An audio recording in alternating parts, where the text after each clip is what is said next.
With your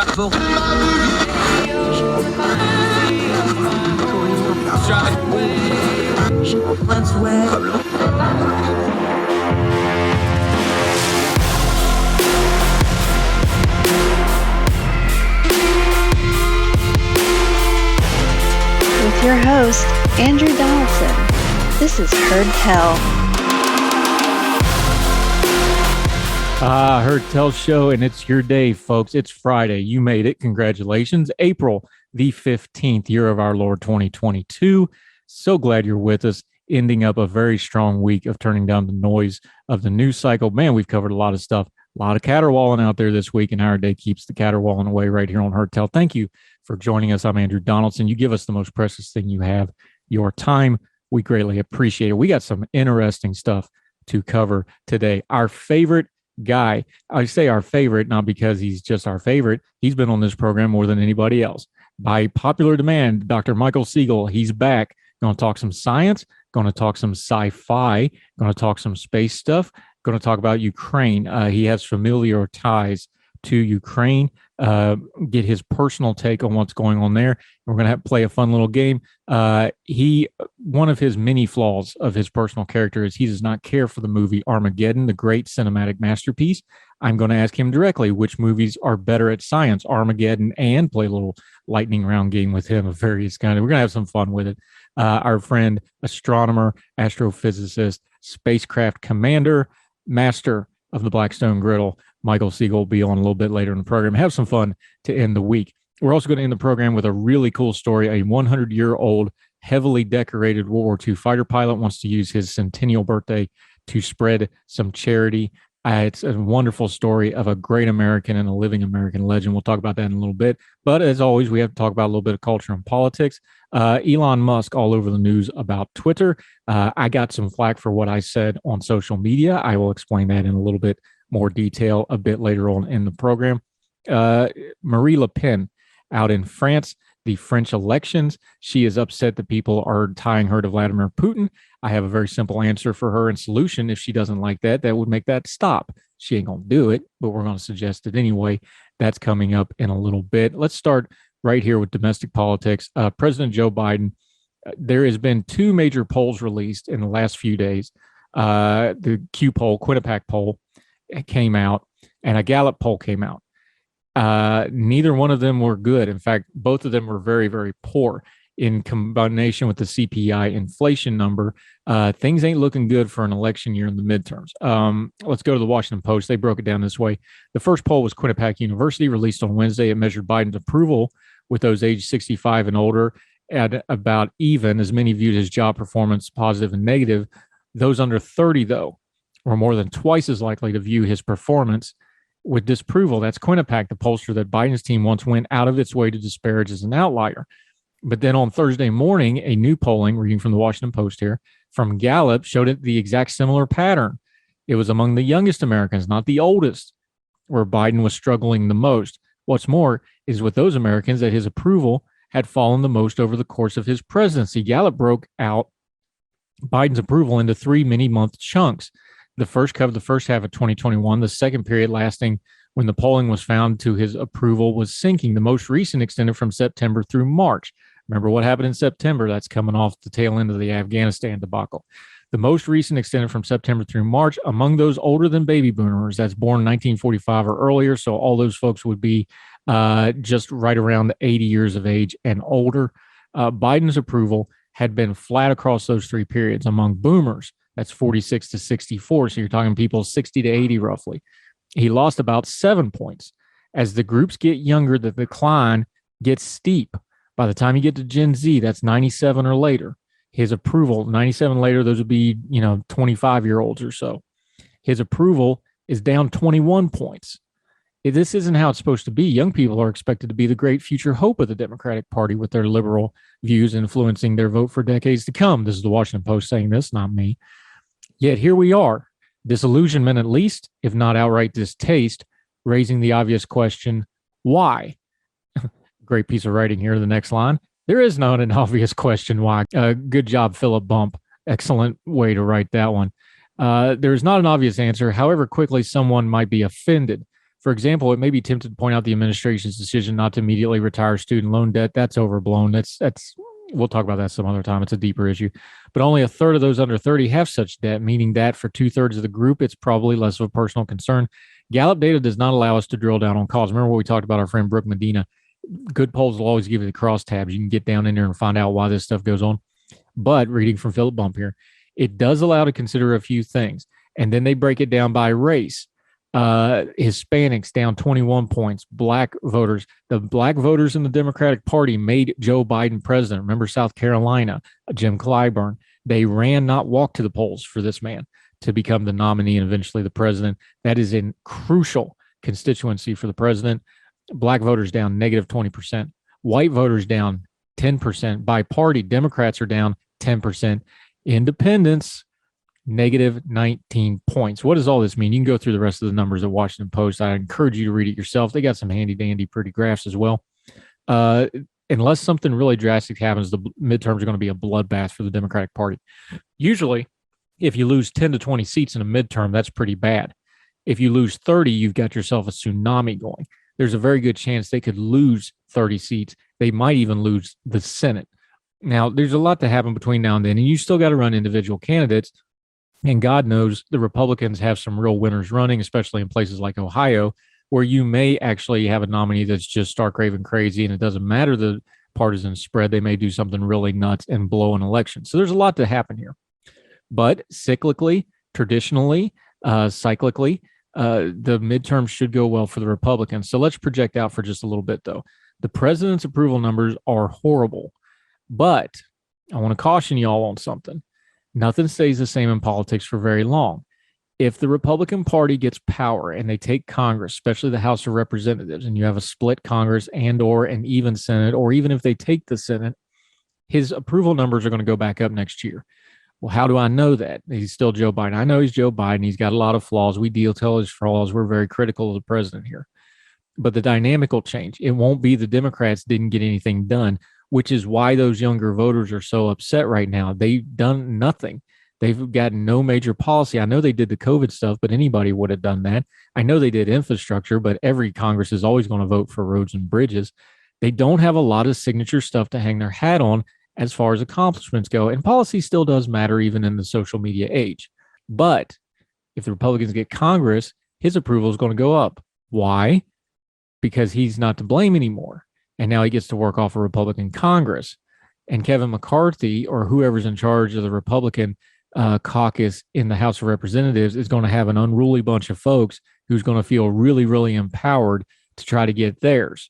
And there's some real questionable folks on the Republican side of the ledger that might really cause problems for the Republican Party, not to mention the country. So just hang in there. Don't lose your bearing. Yes, this is probably going to be a massive red wave election, but it may not last super long. Remember, you still got to run somebody in 2024. The elephant in the room floating out there, Donald J. Trump. What's he going to do? What's his role in 2022 going to be? Is Biden still going to run? Some people don't think he's going to run. I think if there's breath in his body, he's going to run. I think you're wasting your time talking about that. But if President Biden runs in 2024 and he gets to run against a Republican Congress, his approval is going to go up because a lot of this isn't going to be his fault anymore. And he'll have some silliness to run against. Moral of the story, things change quick in Washington. Republicans are riding high right now. They're going to have a very good November. But then once they're in power, they're going to have to do something productive with it. Call me skeptical. I've seen this movie before. More Heard Tell right after this.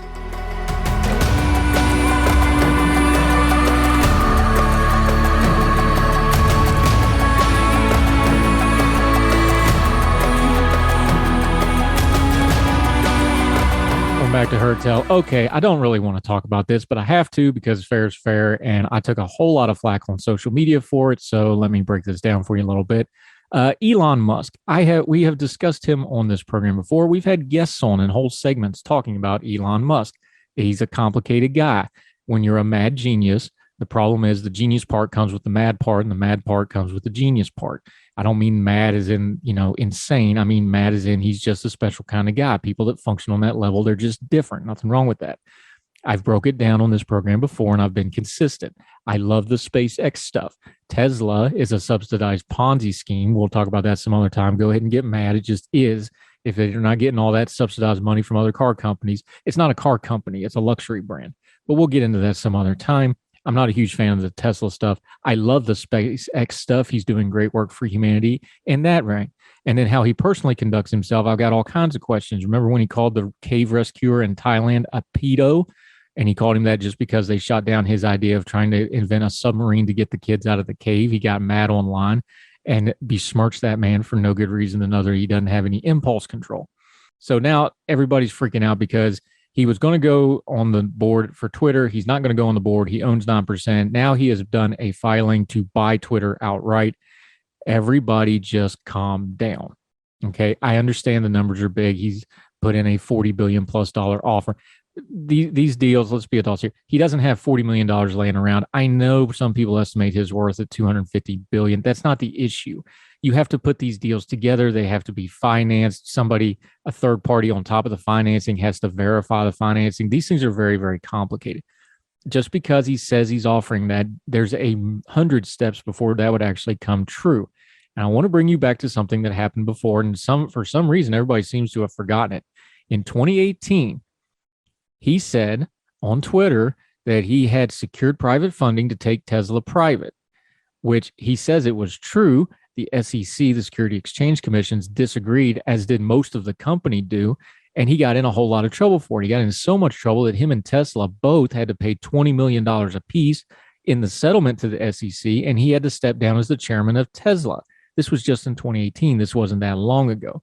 So before everybody gets all hot and bothered about Elon Musk buying Twitter and getting into the free speech debate and all that, which I've got into a little bit online with some folks, I see zero evidence that he would be any better for free speech than the current management of Twitter, but he has fans and fans don't want to listen to such things. He has a habit of talking big and not backing it up. He cannot pull $40 billion out of thin air. These kind of deals have to go through. It would have to go through regulatory approval. He would have to do a lot of work to do it. So I would calm down. I would let this breathe. He's not going to buy Twitter in the next 10 minutes. I don't really want him to buy it at all, but that's another matter, neither here nor there. Just let this one breathe. It may turn out like the taking Tesla private thing where he's just shooting his mouth off online. I know he did a filing. Anybody can file anything. Calm down. Keep your bearing. Let this one breathe. Elon Musk, the person, the idea, the myth, the living legend, has gotten a lot bigger than Elon Musk, the man who actually interacts with people online and does things to get attention, to drive his businesses. He's very smart. He uses social media to manipulate things like stock prices. Let this thing breathe. See what actually happens on it. You don't need to get on your ramparts over Elon Musk. Just hang in there. Let's see if there's actually any there to this particular story. More Heard Tell right after this.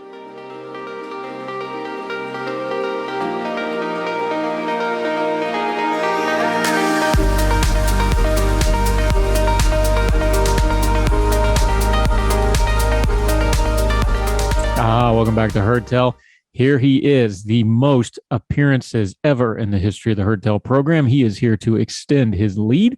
He is one of the smartest people on the planet. That's not me saying that. That's all the letters after his name saying that. And once he starts talking, you'll understand what we're talking about. Good friend of ours, an astronomer, a teacher we're going to actually talk a little bit about today, spacecraft pilot, Blackstone griddle, connoisseur. Did I leave anything major out there, Michael Siegel, or did that pretty much cover most of it?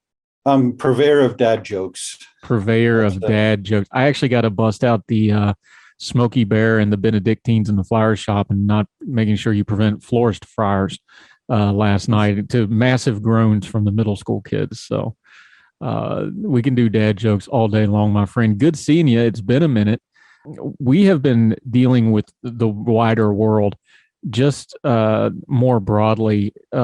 We've both been tweeting about it. We've been writing about it at Ordinary Times. The stuff going on in the Ukraine and with Russia, Ukraine, obviously they've kind of blunted the initial assault, but just as your observer of humanities, as you gaze at the stars, you also deal with us down here in the dirt and the muck. What's your overall impression of where we're at some 45 days into this illegal war of aggression that Putin has put on the Ukrainian people? Well, I think it's very telling that he's redeployed to try to achieve something in the East. When this war started, you remember the U.S. projections were that Kiev would fall within days. They wanted to evacuate Zelensky. And then this week, Boris Johnson went and visited Zelensky in Kiev, and they've redeployed to the East. So I think I don't see any way you can look at this and not conclude that it has not gone anywhere near what Putin was hoping for. I don't think he anticipated this kind of resistance. I don't think he anticipated that Zelensky would defy him as much as he has, and that the Ukrainian people would rally behind him. And I don't think he anticipated that the West and NATO would unite against him as thoroughly as they have. I'm going to ask you because I'm assuming this probably lands differently for you, and you've talked about this a little bit, but the anti-Nazi stuff, the not so veiled Jewish stuff. Ukraine has the largest Jewish population in Europe. As somebody of that faith and that cultural background, how has that part of it been landing? Because I got to imagine it's like the veiled layer of awfulness that we're not even talking about, but everybody knows it's there. When you hear Putin say that, and we know there's a lot of racial groups, people get into the Nazi stuff. How does that been landing with you and your family and your faith group when you guys talk about this kind of stuff? Because underneath all the awfulness of the war crimes and all that, there's just a lot of base level bigotry and hatred going on here on top of all the rest of it and the political calculations, isn't there? Certainly. You have a long history here. I mean, my grandmother was a Ukrainian Jew from the Odessa region where there's been fighting. And you can certainly look at, on a national level, I just read Anne Applebaum's outstanding book, Red Famine, about the Holodomor and the deliberate mass starvation of Ukrainians in the attempt to wipe out Ukrainian culture. There's a YouTube channel I follow where they play this stringed instrument that is a traditional Ukrainian instrument. At one point, Stalin had all the people who played that instrument gathered together and executed because he wanted to wipe out that part of their culture. And, sort of putting this in the guise of anti-Nazism, I do realize, people talk a lot about the Azov battalion and some of the, Nazi symbology and so forth there. That's a very small part of Ukraine's culture. I mean, it's certainly there and certainly an element that Zelensky and his fellows need to deal with. But this is not a country of Nazis. And to take that banner when you're fighting a war of aggression, I think really does rub a lot of people the wrong way. And normally when we have you on talking to our friend Michael Siegel, that's Dr. Michael Siegel to you when we talk science stuff, but we're talking culture for the moment. You are a man of science. We usually have you on to kind of break down data sets or a study or something like that. As a scientist, though, when you have something like a shooting war, how do you process that in the academic community? Because it really does go to show that, we have all this scientific knowledge, and this is more of a philosophical question, but science has a lot of limits when it starts hitting human nature, especially the dark sides of human nature. How do you process that? Like when you're teaching a class or when you're talking to your students or people you're mentoring and like, look, we push science for the betterment of humanity, but at the same time, science has a lot of limits on what it can do to actually affect the behavior of humanity at the same time. Certainly that's a part of it. And as far as the impact on the scientific community goes, we do have, I don't personally have any collaborators in Ukraine, but I do know people who do, and who are saying, they've lost contact with them or are hearing messages from them about how desperate the situation is there. And I do have collaborators in Eastern Europe who are worried about this whole thing and what it might mean for other countries in the region and so forth. As far as the morality goes, the first the first lesson I give in almost any class I teach is about the scientific method and why science is so awesome and why it has solved problems and put disease on the run and put men on the moon and so forth. But I say that there are limitations to science. If there's no data, there's no science. And there are aspects of the human condition that sort of defy scientific explanation on our more of moral, ethical, spiritual questions than anything else. The example is, there was a couple of years ago, Neil deGrasse Tyson put out this thing about how he wanted a society that was defined by scientific principles and, forwarded science. And my response was, as much of a promoter as a science I am, there are questions in our society that science does not have an answer to. These are moral questions. The case against slavery, for example, is a moral question, not a scientific one. The case for civil rights and free speech, these are more moral questions than they are scientific ones. And the case against an aggressive war, and you can have scientific aspects of it. You can talk about the destruction of human life and the loss of human potential and the destruction of economies. But ultimately, these are moral questions that we decide that we oppose war, we oppose aggression, we oppose murder because they are wrong, not because of the science behind them. Put your teaching hat on for just a second. You've been doing a lot of yeoman's work at Ordinary Times with the COVID stuff for the last 2 years, usually because, it's a data set heavy thing. We're talking about percentages, we're talking about viral loads, we're talking about a lot of nomenclature and terminology that people don't understand. There's a lot of stats and figures.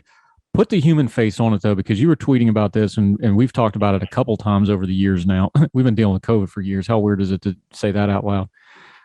You're a teacher at heart. You love to teach. You still, even though you're, advanced in your career, you like to teach that introductory level in your field because you love that.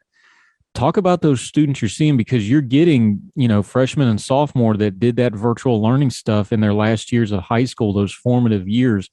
What are you seeing from those students? I imagine it's a spectrum where, some people adapt really well, some people don't. But as an educator, and you're at that higher level now, what are you seeing from the actual students that have come out of this and are trying to push ahead with their higher education now? Well, I wouldn't claim to be an expert on this. I think we're still learning a lot. We're probably going to have studies coming out for years now on the impact of this on student education. And I don't teach full time.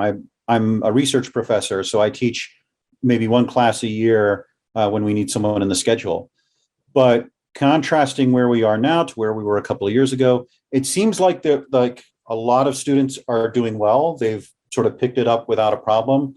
But there does seem, and not just based on my experience, but on talking to other professors about this, there seems to be a sort of tail of students who are struggling to get back to where they were a couple of years ago. And this is borne out by some of the initial studies we've seen, which have shown that there has been regression in student performance, not just in what they know, but in their abilities to learn and to keep up with class. And especially in college, if you get behind, you can get really behind and struggle.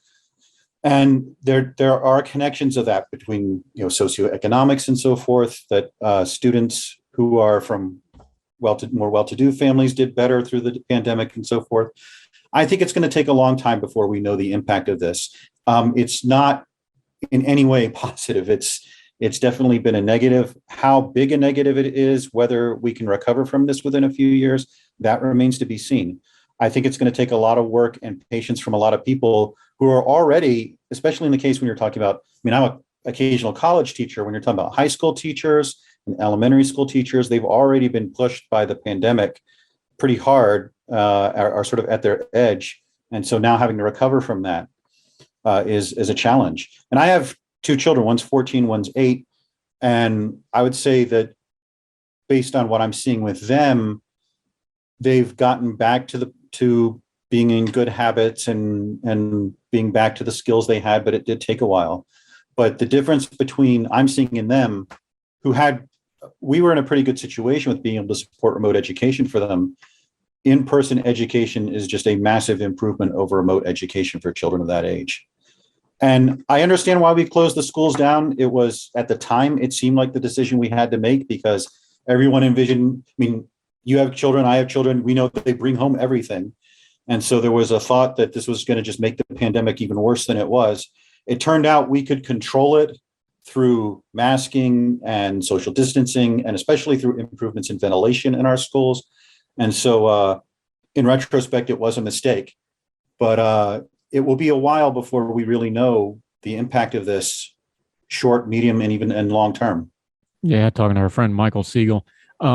Scientifically, though, talk about that medium, intermediate, and long term, because we're already starting to get some really serious studies. I just saw another one out on the West Coast. I put it out on my social media where they're looking for people.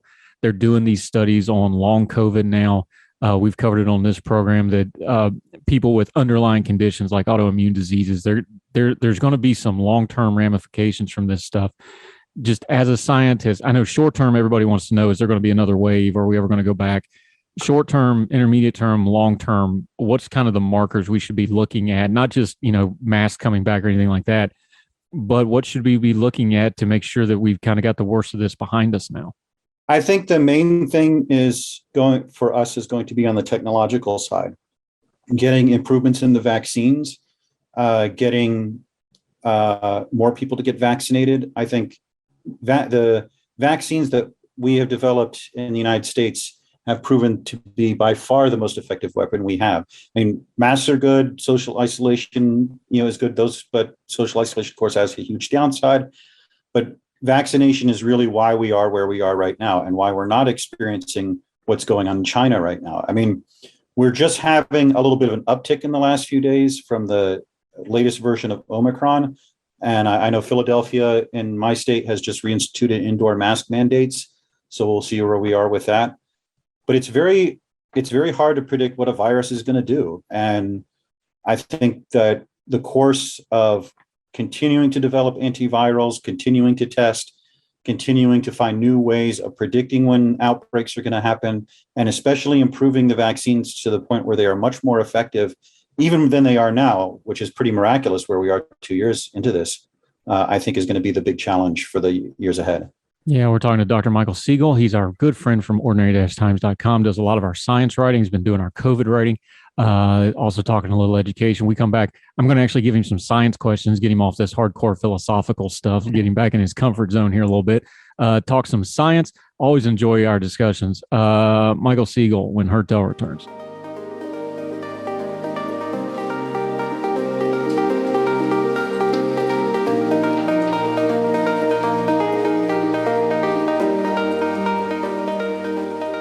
And one of these days, I'll actually spell your name correctly without switching the I and the E. I promise. I'm going to keep working on it. I'll learn. Welcome back to Heard Tell, talking to our friend Michael Siegel. Okay, doctor, put your science hat on. There's been some scientific headlines we want to run by you. The Chernobyl thing, when it initially happened, I was kind of like, this is a distraction. We know that the plant is closed. Even with them shelling it, there would have to be some extraordinary circumstances. They would have to sabotage it on purpose to really cause an incident. So I kind of turned the noise down on that. What we're finding out now, though, some of the reports, and again, a lot of this is reports, so take it with some grains of salt. If the Russians really did have their troops digging trenches in the exclusion zone, if they really did have them bivouacked out in what they call the Red Forest there for obvious reasons, if you watch the thing, if any of that is even fractionally true, morally, obviously, it's just ridiculous. But on a scientific level, this is idiocy that I'm not sure that we thought even the Russians would do, even knowing the Soviet Union had idiocy that caused Chernobyl in the first place. This is mind-boggling on a scientific level. You just got to be shaking your head at it, don't you? Yeah, and the thing, you always treat radiation with respect, even when you're dealing with small amounts of it, because it's invisible and you can accidentally contaminate yourself, or there are famous incidents throughout history. One of the earliest was with what was called the Demon Core, core that accidentally went critical and killed people because of the sudden intense increase in radiation. So it's mind-boggling to me that you would send people into one of the biggest radiation disaster zones, the biggest radiation disaster zone in the world, and not prepare them for being there. I mean, people visit the Chernobyl exclusion zone. People go there for tourism, as a matter of fact. And they get instructions on what's safe to do, what's not safe to do, how to monitor yourself, where to go, where not to go. And to send your soldiers into that region and not give them those kind of basic instructions, and in fact, tell them to do incredibly dangerous things like disturb radioactive soil and dig into radioactive soil where that stuff sits there for many years is just incredible to me.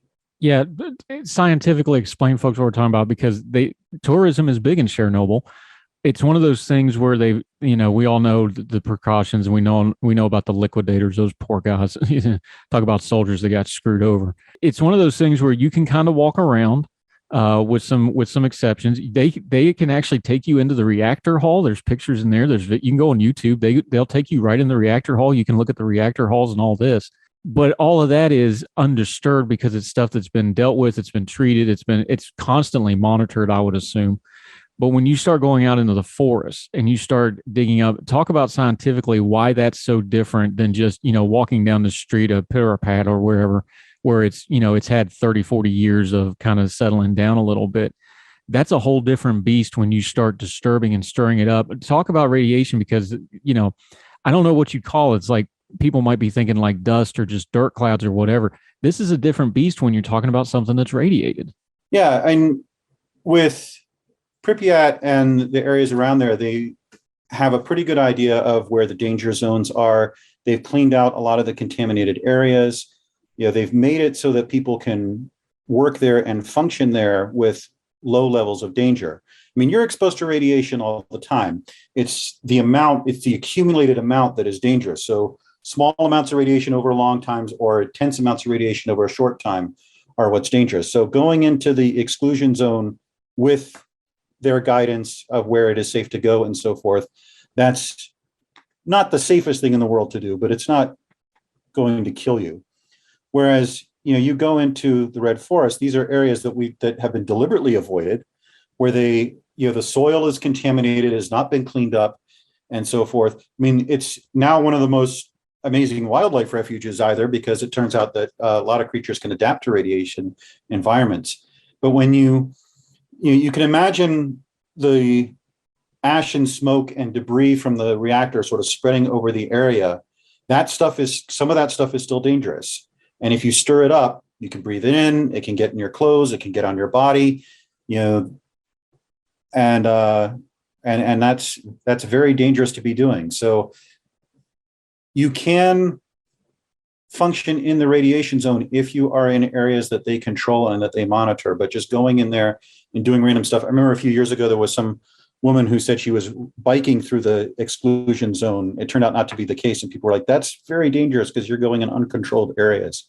Yeah, I'm talking to our friend Michael Siegel. Okay, speaking of somewhere that has a ton of radiation, your favorite place to talk about, space. Some big developments. We've talked about the Webb telescope. It's up, it's running, it unfolded. Everything seems to be going really, really well.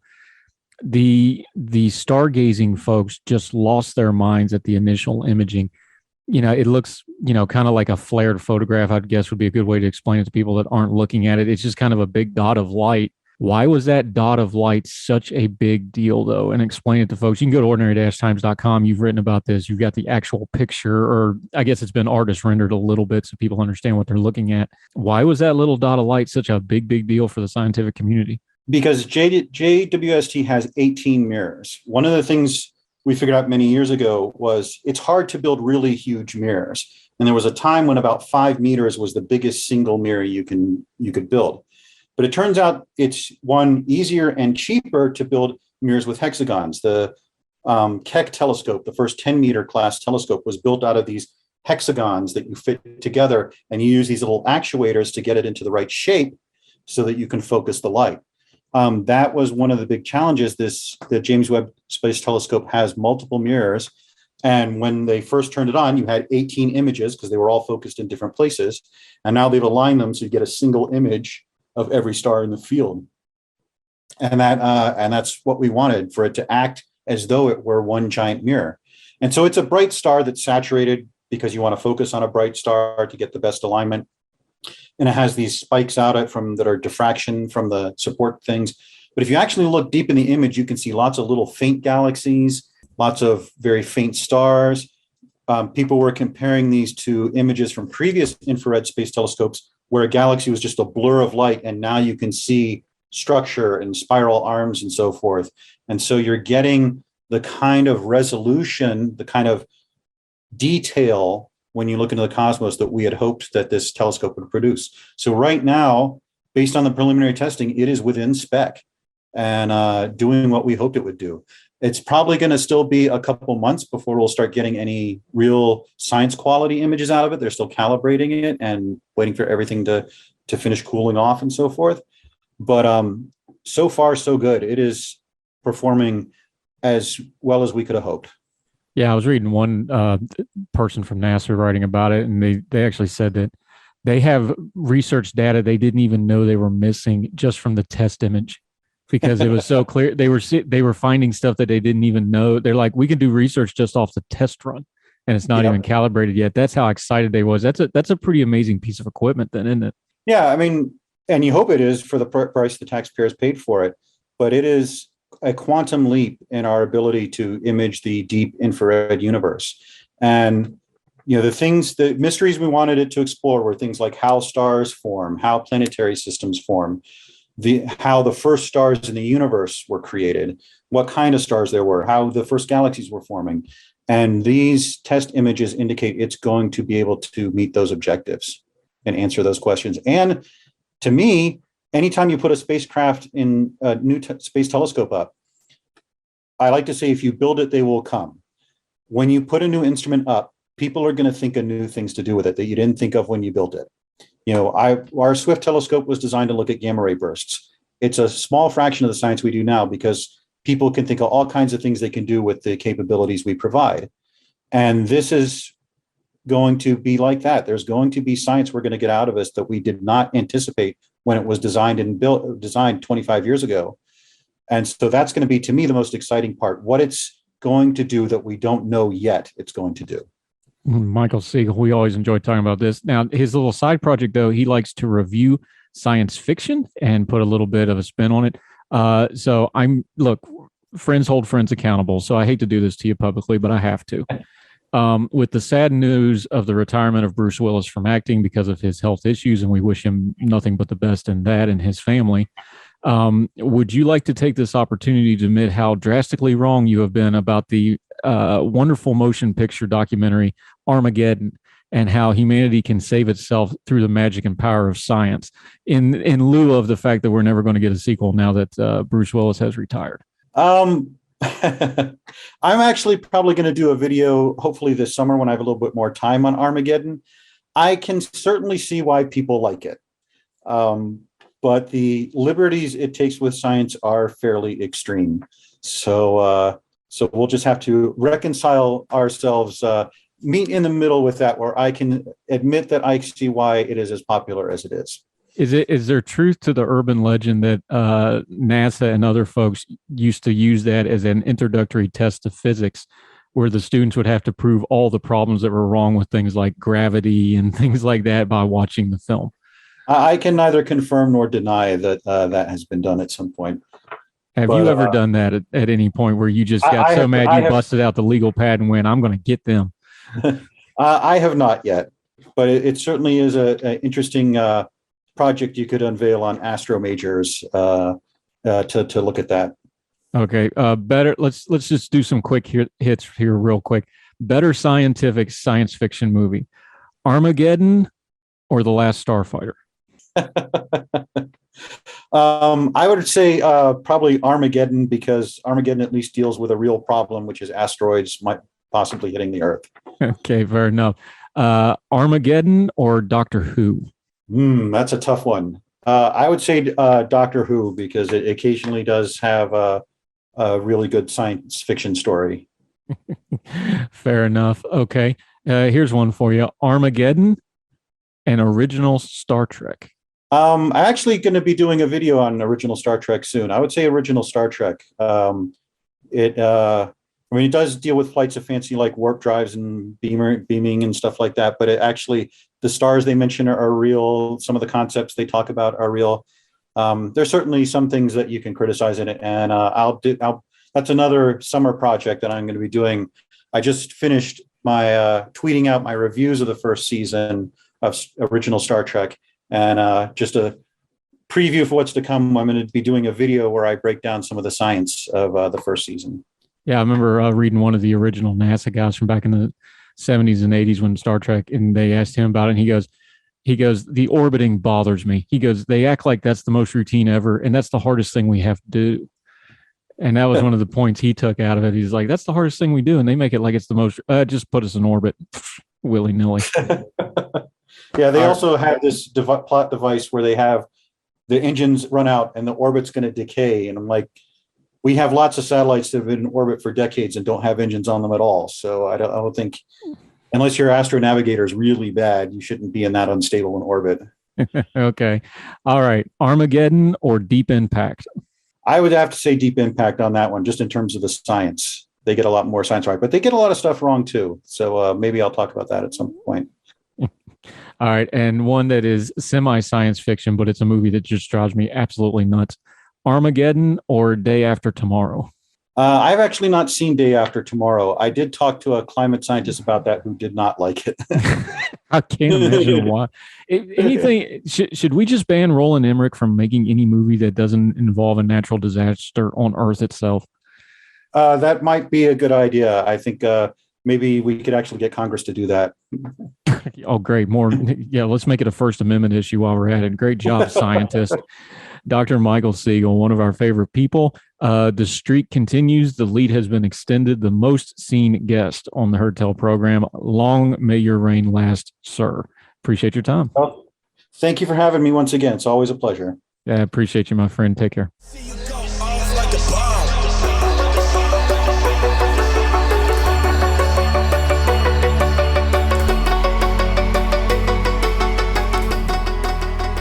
Going back to Heard Tell, headline out of the BBC, French election, Le Pen, that's Marie Le Pen, who is running in a runoff against Emmanuel Macron, the sitting president of France in the second stage of the French presidential elections.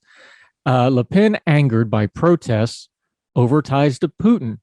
You can read it for yourself at bbc.com, but basically she's very upset that people continue to harp on her connections with Vladimir Putin, including sending out pictures of her and Vladimir Putin standing beside each other, arm in arm, looking very, very chummy.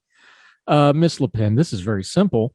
If you don't want to be considered a right-wing extremist with deep ties to Vladimir Putin, stop being a right-wing extremist with deep ties to Vladimir Putin. Her political party actually has gotten money from Russian banks.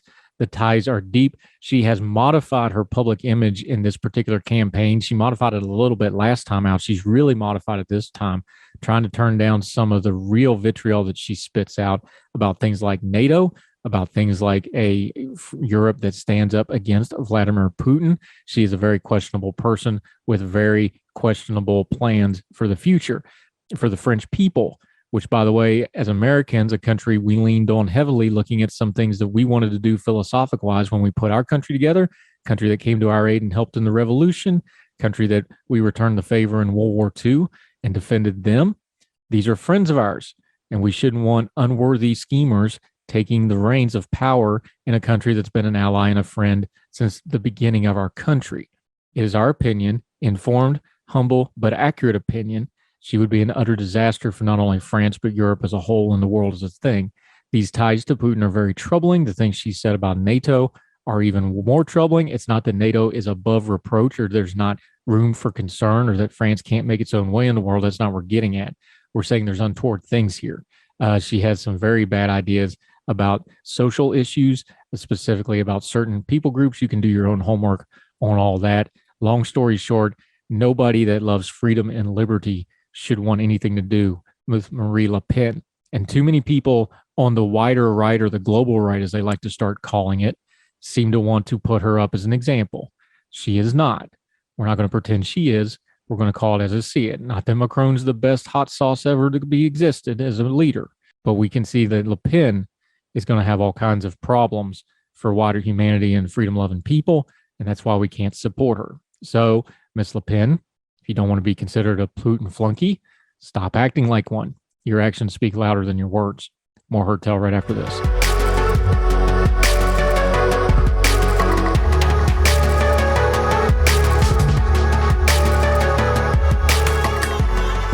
Heard Tell show. We always try to end on a happy note. Here's a great one. Erwin LeBeau is the true definition of a hero. This is CBS News 12 out of Florida.